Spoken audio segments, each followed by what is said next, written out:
Day in the Life was very much a collaboration, because when John first played it to me, as he did Strawberry Fields, just strumming away, it didn't have a middle, and it was a very short song. And we just started cutting it, and I said, well, what are we going to do there?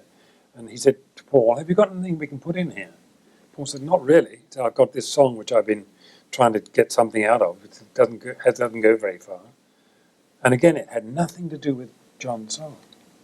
Woke up, got out of bed, completely different tempo, a little jazzy little tune. And John said, that'll do. We put it in there. And I thought, how can you put these two bits together? But Paul was very clever. He said, look, don't put it too near your song.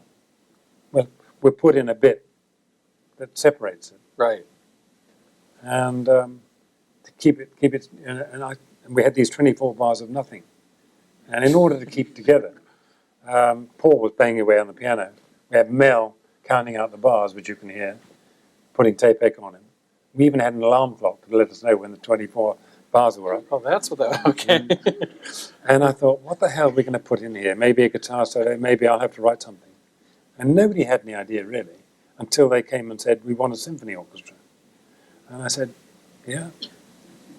We've never had a symphony orchestra. They said, okay, boys, you can have a symphony orchestra, but let's not be too expensive. You can have half a symphony orchestra. I was still a very good EMI man. Sure. And so we booked 42 musicians. And I said, well, okay, what are you going to get them to do? And they said, well, we'll tell them to play anything they like. I said, you can't do that. I said, why not? I said, because if you ask them to play anything, they won't play anything coherent at all. They won't know what to play. They are conditioned to playing something with music stuck in front of them. Yeah. So Paul said, okay, write something. I said, well, what do I write? He said, anything. We're going around in circles. And then he had this idea. He said, look, why don't you start with the orchestra very quiet? Then he thought a bit more. He said, start on their lowest note and then on their highest note. How about that? I said, okay, it might work. You know. I knew we'd done something pretty important. I was a bit scared, I must confess, about how people would receive it, in particular Day in the Life, because it was pretty avant-garde, you know. But curious enough, my old enemy, Alan Livingston of Capitol Records, was on a visit to God, my boss in EMI, or my former boss in EMI, and he came into the studios. I said, well, this will be a good guinea pig. Come in, Alan, I want to play you something. And I played him Day in the Life.